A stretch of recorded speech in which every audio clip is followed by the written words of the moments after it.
Hi everyone, it's Victoria, the Soul Nurturer. I still am getting used to saying that, and as much as I love it, it's sort of a different title I'm trying on, but it does really capture the essence of what I desire to offer to myself even, and to all of us. I think it's the missing ingredient, knowing how to nurture our souls, nurture our potentials, nurture and love ourselves through all that we face, especially for times like this. Okay, so as I begin this little time of soul nurturing offering to you, let's join in together to claim this moment, this time for nurturing, for connecting to ourselves and each other and to higher possibilities. Okay, so if you've watched any of my other videos, you know my go-to tool is to simply put our hands over our hearts. So just simply do that with me right now. Let's go ahead as I put my hand over my heart, letting myself connect inward. This beautiful and simple tool that helps us release oxytocin, the calming and bonding hormone. And actually, the intention of this video is to talk about what we're all being present to right now: fear responses, grief responses, and tools and ways that we can self-regulate, self-soothe, and calm ourselves. So just take a couple breaths with me right now as we drop into this moment. Give yourself permission to really be here with me, okay? Breathing in what you need to be present, to let everything else fall away.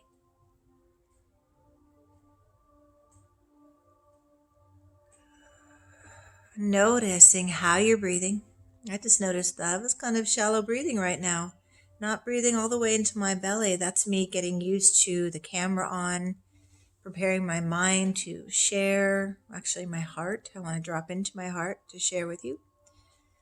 So the goal here is that connection through the heart space, our compassion, our love, our acceptance, and to turn off those fight, flight, freeze responses in our brain, our survival brain, to move into thrival mindset. Breathing in again with me.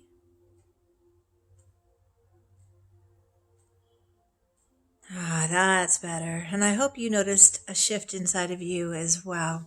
Okay, so I'm going to turn my music down a little bit. I have a little bit of background music because it helps me get into a state of just really calm. I play this music when I work with my clients and when I do my guided imagery. I can't find the volume, so I'll let that go. Hopefully it's not too loud on your end. Okay. So, hello everyone. Here we are. My intention for this video is to talk about something I've been observing in myself and in my clients and in the collective out there. This rise of fear. Or is it a rise in grief?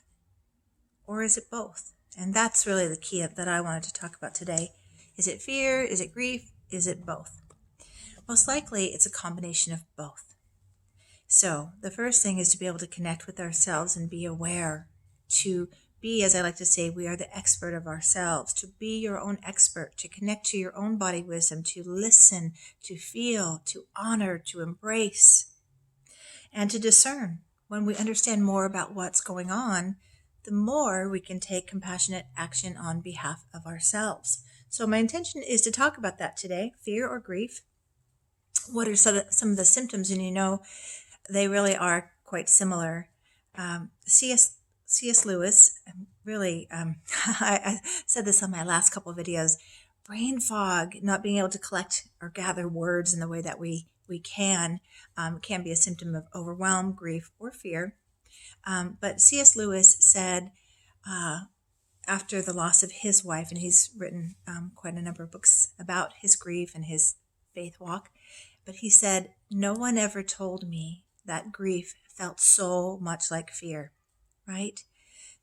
And we can, in this collective time of time of uncertainty and challenges and really life as we know it being so different, we can say it the other way around. No one ever told me that fear felt so much like grief. Well, yes, we are all feeling both right now. We're kind of in this time where there is a lot of loss. Grief is not just the death of a loved one.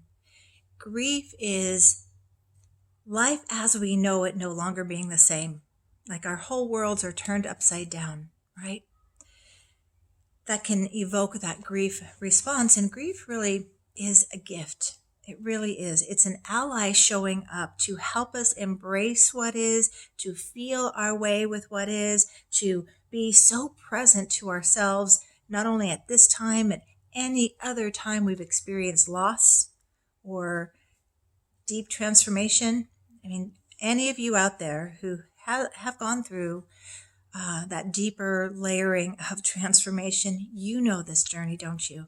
You know this fear, you know this grief, you know the complexity of emotions that come in any given time. I want to go over some of those responses, grief responses, fear responses. And, I usually just speak from my heart. And I find that when I watch the videos, I often will say, oh, I wish I had said this, that, or the other. So I'm trying to do a different version of having some notes, but also speaking from my heart. So excuse me while I look at some notes. Before I go over the grief responses and the fear responses, I do want to share this beautiful quote from Francis Weller. This quote to me speaks to the opportunity here. Yes, opportunity. I know that's a hard thing to wrap our minds around. There's so much overwhelm. There's so much we're going through individually and collectively. Who wants to think about opportunities? And especially, I don't want us to spiritually bypass what is. Spiritually bypass means to go quickly to our tools of praying and meditation and feeling better, but not dealing with what is. I often say, we are human experiences I'm sorry. Try that again. There's me and my human experience. We are spiritual beings having a human experience. We really need to address both. Otherwise, we're imbalanced. If we're just way in our spiritual work and meditating, praying, and we're not being present to what is needed in our human experience, we're lopsided and we're going to be stuck in the same place. Okay? If we're too much in our human experience, we're letting fear, which is something that comes from our human experience. We're stuck in fear. We're immobilized. We're not able to make those higher choices or see the higher vision or see or look through our spiritual lens. So imbalance there. Both are needed. To take the time to do your spiritual practice and apply it with compassion to what is needed in the human experience. Okay, both and there. All right. So this quote, I want to say this too. I oftentimes will do these videos later at night when it's quiet and I don't have a lot of outside noise. But I chose today to do it in the middle of the day when there's so much life around me. I hear people mowing their lawns. I hear an airplane right now. Earlier there were kids playing, because to me it is that reminder that even though we are in a very, very different time, life is still happening. As we are unfolding our highest potential through this, as we are moving through or growing through or being with our grief during this time of transition, it's good to be reminded that life is happening. Spring is happening. Flowers are blooming, blossoming. I'm looking out my window and there's, a magnolia tree in full blossom. Again, spiritual awareness, human experience, right? Okay. And I like how when they come together, we're in prayer mode. Okay, here's the quote. Our refusal to welcome the sorrows that come to us, our inability to move through these experiences with true presence and conscious awareness, creates a life shadowed by grief. Welcoming everything that comes to us is the challenge. This is the secret to being fully alive. Isn't that beautiful? Fully alive. Now, I wanted to talk about grief and fear, but grief in particular because I've had a life of grief. And not only personally, having lost a lot of early loss, both my parents died before I was 17. And then I went on to become, as life has it, as creator designs, I think, where we're wounded, we're most gifted, that I was recruited to work for hospice as a grief counselor. And just to live my life from that side of the equation, to facilitate healing from my woundedness, to facilitate healing there, to facilitate healing here. So I know this journey really well. And I'll tell you, once you're familiar with that distinction of grief, you can notice rather quickly this is a grief response. And then you can compassionately facilitate your own needs, okay? That's the goal. That's the goal. So I'll tell you, before this started growing into the pandemic that it is, I noticed nightly that I would begin to weep. Not, full boohoo crying like I can do, but just, weeping is like, for me, it's like my body, mind system is telling me to be aware, or to begin the process of wringing out my heart, or all that I've collected in my sponge-like empathetic nature. Us empaths have to do that, wring out our hearts. But I noticed, there's weeping. Oh, this is grief. What do I have to grieve about? What am I feeling? So it's important to notice, what is this grief about? Well, obviously, there's a lot going on right now that is evoking grief responses or fear responses. Again, grief is that natural and normal mechanism of the psyche to help us adjust, to help us recalibrate, to help us grow through and move through what is, until we arrive to that new normal. And it is going to be a new normal. Already we're in a temporary new normal.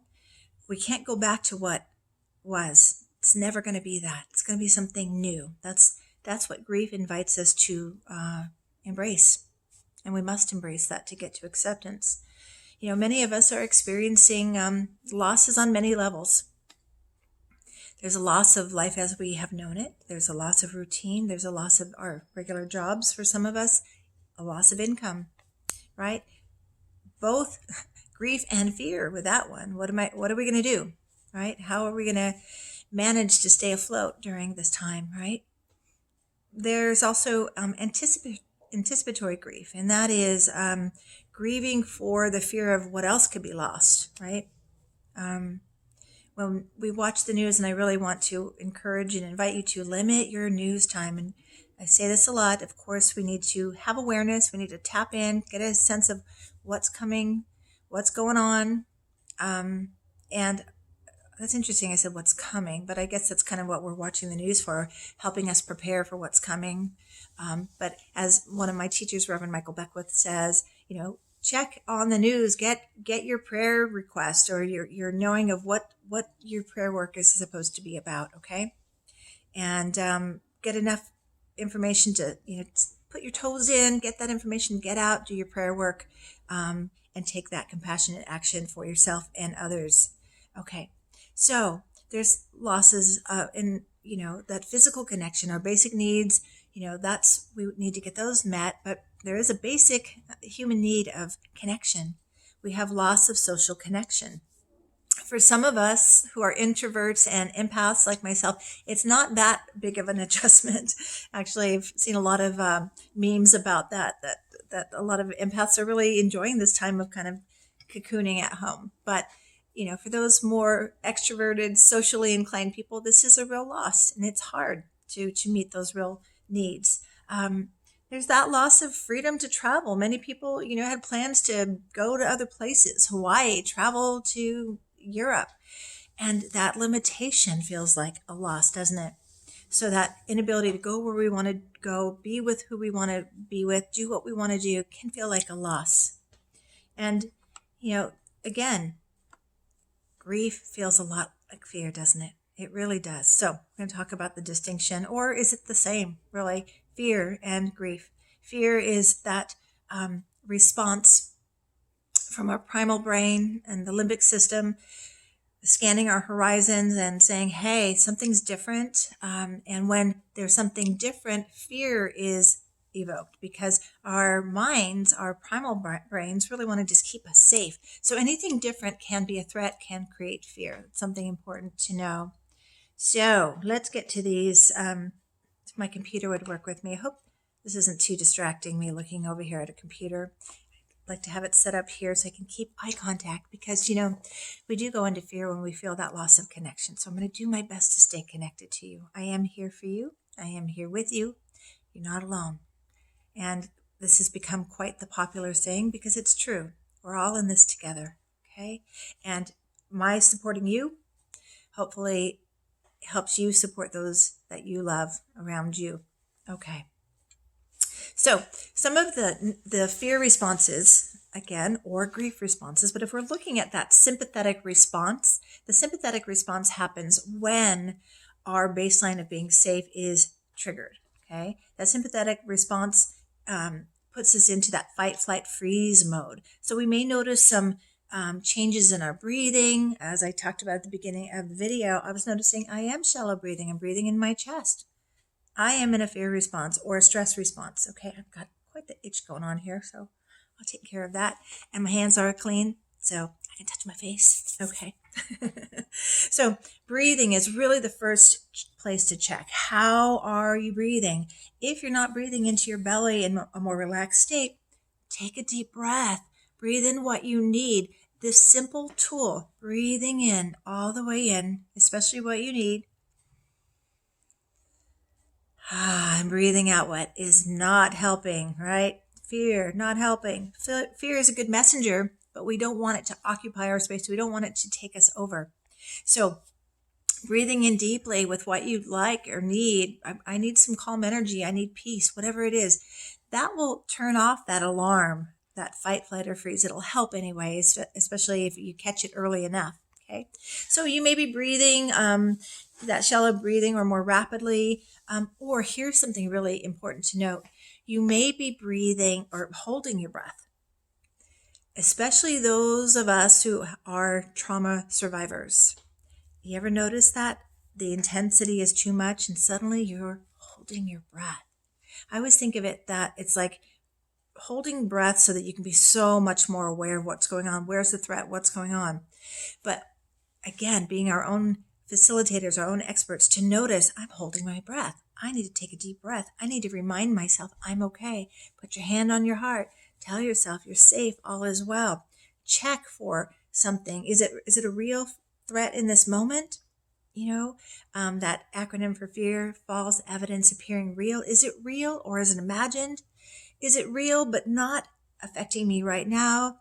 We need to be present and then facilitate what we need in the moment. Yeah, there is a threat of people getting this virus, but I am taking care of myself by doing X, Y, and Z. And it's important to logically list those things, feed that information to your brain, so it does get the message that you are safe. Okay, so some of those, so the breathing, you may notice that your heart may be more rapidly beating. You may be feeling, here's some of the emotional responses, feeling a little bit more irritable. Anybody out there? Just me? Okay. Listen, I know that when I'm catching myself being irritable more, and I teach this, I practice this, I'm pretty sure some of you are out there feeling similar things. And so, again, we're all in this together. But being irritable, feeling angry, grief response, fear response, definitely. You may experience that scattered thinking. You may experience what I demonstrated for you that was all purposeful. Yes, I forgot a word or not able to retrieve information that, normally you can just pick it up like this when we're talking. You may notice dropping words, not being able to retrieve information. This is a fear response. This is a grief response. So give yourself some grace with this. For those of us getting a little bit older, we can go into the fear of, oh my goodness, I'm, starting to lose my memory. No, fear response, grief response.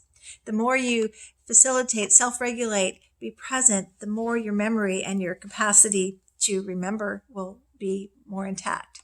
Okay. How about this one? You may notice yourself going round and round in circles, right? I'm going to go do this. No, I got to do this. No, I'm going to do this. No, and and nothing's getting done. We're just sort of in that scattered energy, but just round and round, lack of focus, lack of ability to stay present. That's the key, staying present. When we're in a fear or grief response, it's harder to stay present, right? Because we're on alert. Now, isn't it interesting? The remedy is to begin to be more present. The more we practice coming into this present moment, the more we call ourselves back, the more we can move into what's called the parasympathetic response. The parasympathetic response is our body's natural ability to return us back to a baseline, to help us feel calm and turning off all those fear responses, okay?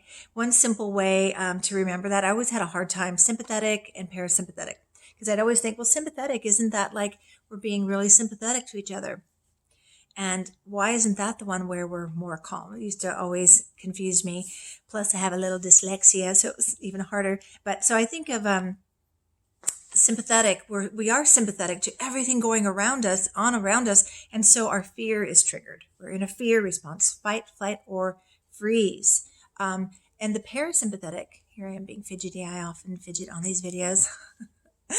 Anyway, I'll never be polished on these videos. I just got to be myself. That's just what it is. Hopefully you still get something good out of these videos. Parasympathetic, I always think about the paramedics arriving to help us take care of ourselves. Parasympathetic, okay? Hope that helps.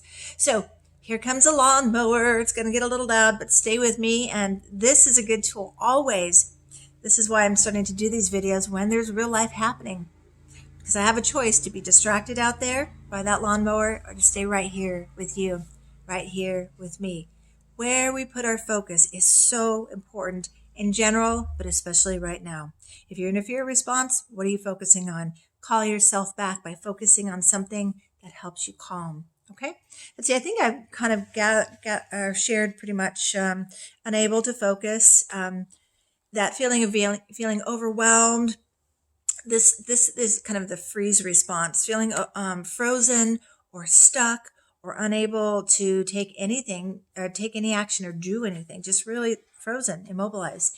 Those are, again, symptoms of a sympathetic response or grief. Okay, very, very similar. So what do we do with all this, huh? What do we do with all of this? I wanted to share a couple of analogies I use with grief. When I was a grief counselor, I would often just sit in meditation and want to learn more about it. What is this like? When we say things like, what is this like? Like, for me, it connects us to our soul's wisdom. Show me another way of understanding this so that I can understand this not only in my mind, but in my being and in my soul and my body. Okay? So what is grief like?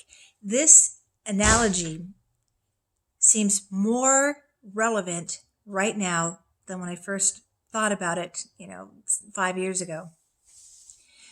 Imagine, if you will, that we are driving through life, in this our being and our vehicle of life, our own energy, our own body. But imagine if, say, the analogy is we're driving along in like a Mack truck, okay? Just driving, cruising through our life, and we're in the compartment of the front of the cabin, I guess it's called, and we've got it cleared out. It's just seating for passengers and ourselves, and we're just cruising along. Everything's good.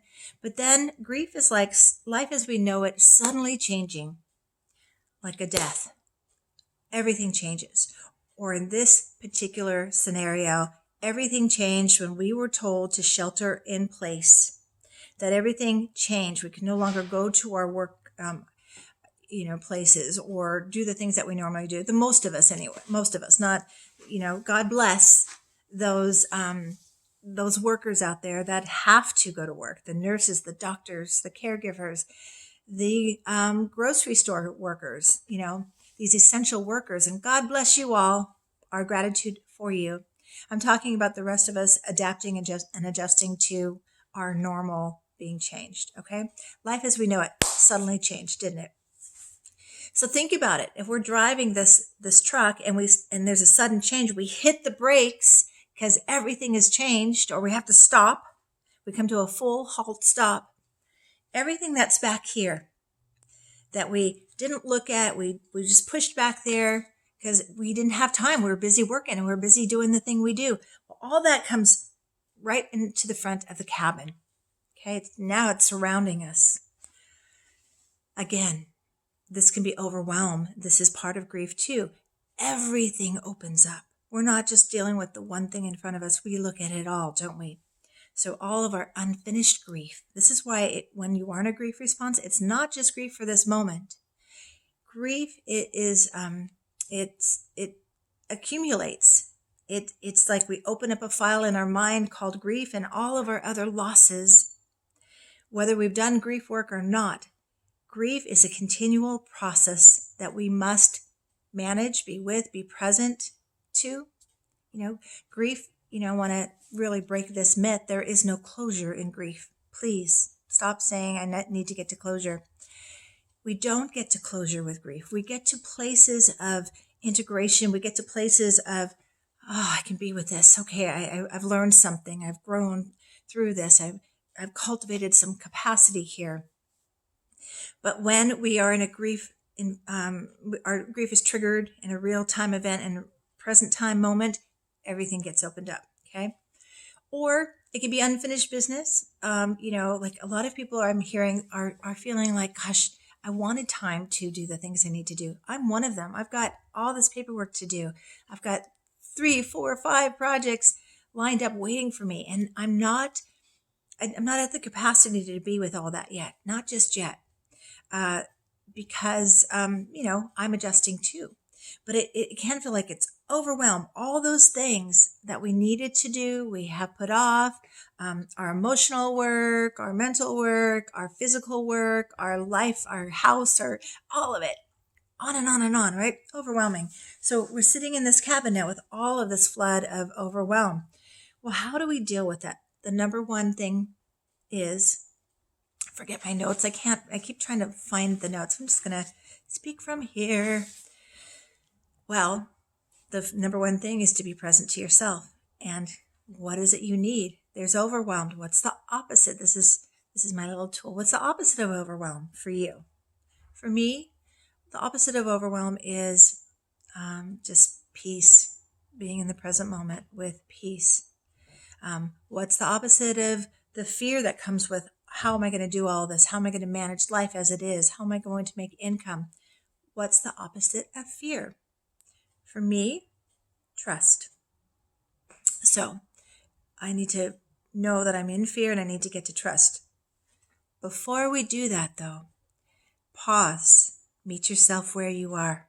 If you're feeling fear, honor that. If you're feeling overwhelmed, honor that. If you're feeling sad and a lot of sorrow, honor that. What does it mean to honor that? It means just, if you were sitting with a good friend, it means befriending ourselves. If a good friend came to you and said, I'm really struggling, I'm overwhelmed, I'm really sad, I'm really angry, what would you do? You'd probably just pause and be present to them, wouldn't you? Well, that's what embracing our own grief responses or fear responses is.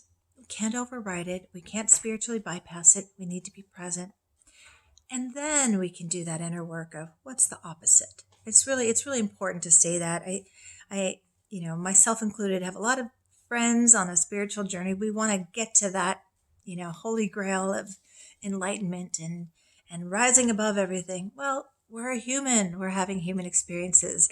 We need to give ourselves some grace, some great acceptance.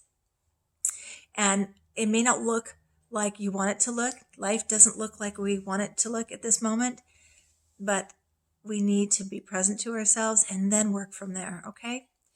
Speaking of that, there's been no greater time than this to do this inner work, but again, gracefully, gently, with compassion and awareness. Inner work is when you follow those threads that are open of the emotion, it's never about the thing we think it is. Of course, there's many things we can point to. My job has changed. I don't have the income I had. Life has changed. Those are current and we must deal with those. But when we drop underneath that and find the core that's always been part of our journey, and do that deeper work, it's really going to support us all individually and collectively. That's a whole nother big area. Maybe I'll do another video on that. Following that cord down to the root belief that's connected to the emotion. Okay. I want to kind of stay on task here. So we're back in this cabin and we're overwhelmed. First connecting, what do I need? And facilitating that. And then finding a way to,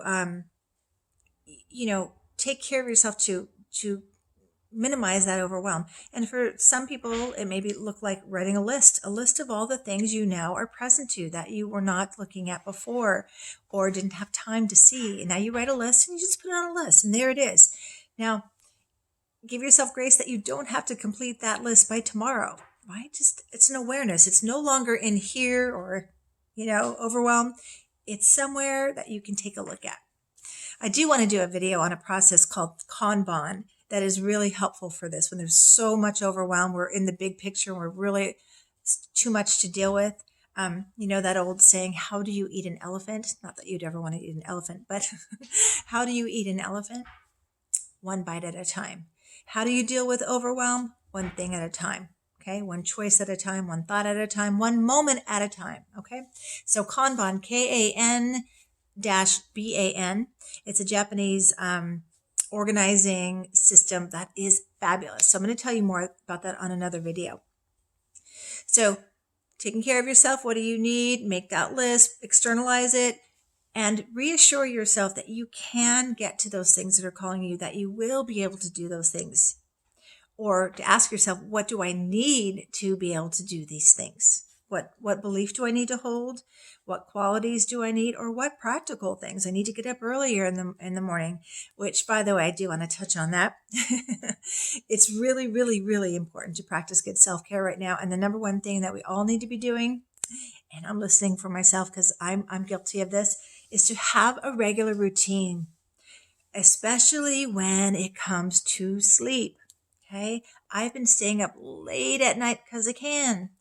I've been waking up later in the morning and I'm a little off balance, and better for me to calm myself back, to put myself in a routine that will help me get to bed at a certain time, rise at a certain time, do my spiritual work in the morning, get into these rhythms that are supportive. So routine, rhythm, spiritual rituals help us do that. So I wanted to share that with you as well.